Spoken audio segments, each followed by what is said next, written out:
Esto es una infografía acerca de la informática y la aparición de las computadoras. Las computadoras aparecieron en los años 40, donde nacieron las computadoras modernas.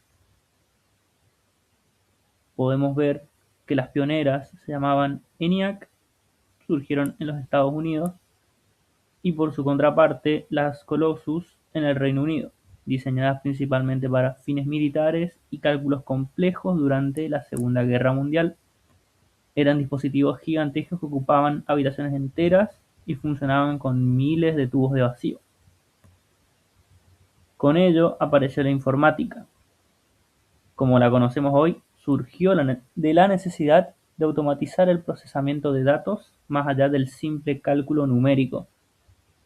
Aunque tienen raíces en la maquinaria de Charles Babbage en el siglo XIX, su verdadero despegue ocurrió a mediados del siglo XX con la transición de sistemas mecánicos a electrónicos, impulsadas por figuras como Alan Turing o John von Neumann.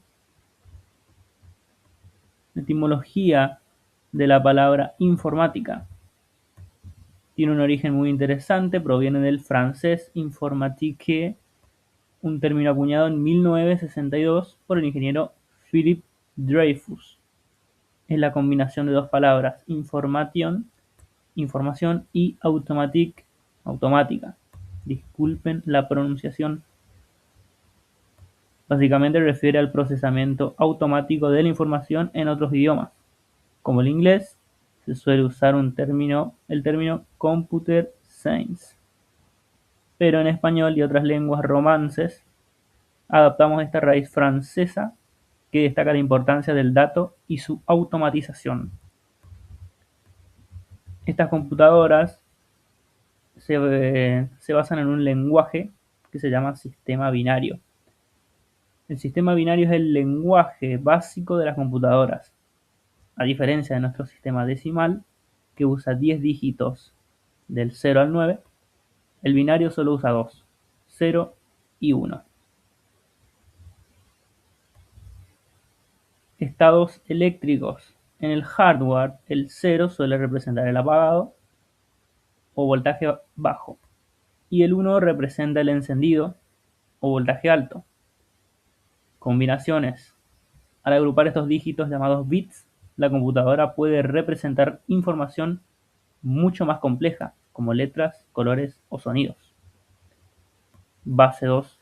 Es un sistema posicional donde cada columna representa una potencia de 2, 1, 2, 4, 8, 16, etc. La primera biblioteca virtual se llamó Encarta. Fue lanzada en 1993. Fue pionera al transformar la forma en la que consultábamos información.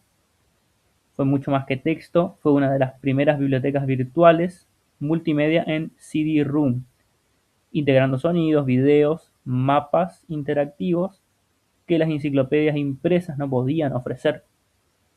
Encarta dominó el mercado durante años hasta que el acceso a Internet y Wikipedia cambiaron las reglas del juego. Es un ejemplo fascinante de la evolución digital. Volviendo un poco en el tiempo, el Internet surge en los años 70. No era como lo conocemos hoy, sino que estaba en su etapa embrionaria y solamente funcionaba entre redes, bajo el nombre de ARPANET. La década de los 70 fue una década de hitos fundamentales, como por ejemplo el primer email, los protocolos TCP/IP y su expansión. Más adelante vamos a ver el primer email. Primero vamos a comentar acerca del protocolo TCP/IP. Se implementó a desarrollar la base técnica que permite que distintos sistemas se comuniquen entre sí, y su expansión dejó de ser solo para militares y empezó a conectar universidades e instituciones de investigación. Con estos hitos llegamos a la aparición del email.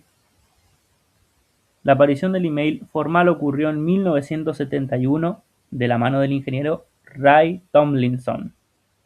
Él trabajaba en ARPANET, la precursora del Internet, y fue quien tuvo la idea de usar el símbolo de arroba para separar el nombre de usuario del nombre de la computadora o servidor. El primer mensaje fue algo simple, probablemente una serie de letras al azar enviado entre dos computadoras situadas una al lado de la otra. Este hito cambió para siempre la comunicación humana.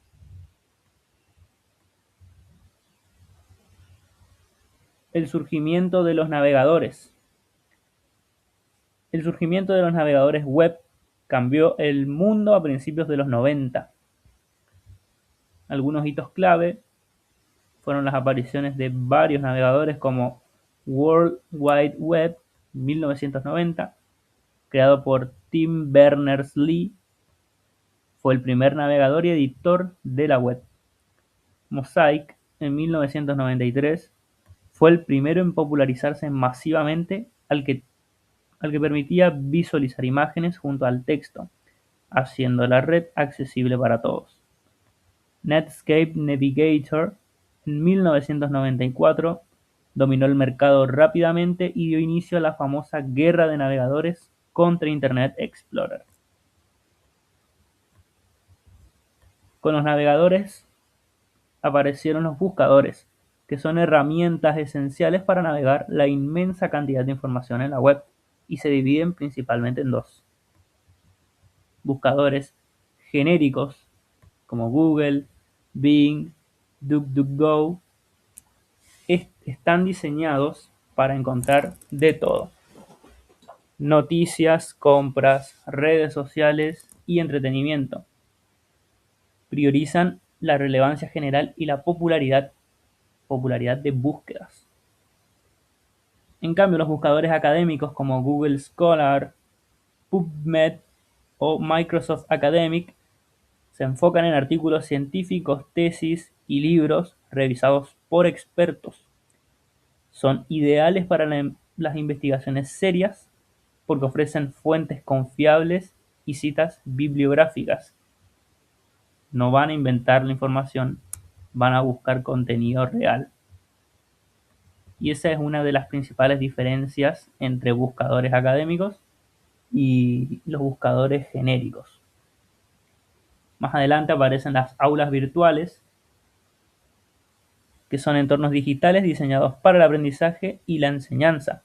A diferencia de una aula física, permiten la interacción entre docentes y alumnos de forma asincrónica o sincrónica a través de Internet, utilizando herramientas como foros, videoconferencias y materiales multimedia, ya sea para publicar tareas o dejar trabajos a los alumnos. Y con esto finalizamos esta pequeña infografía de lo que es la informática. Gracias por ver.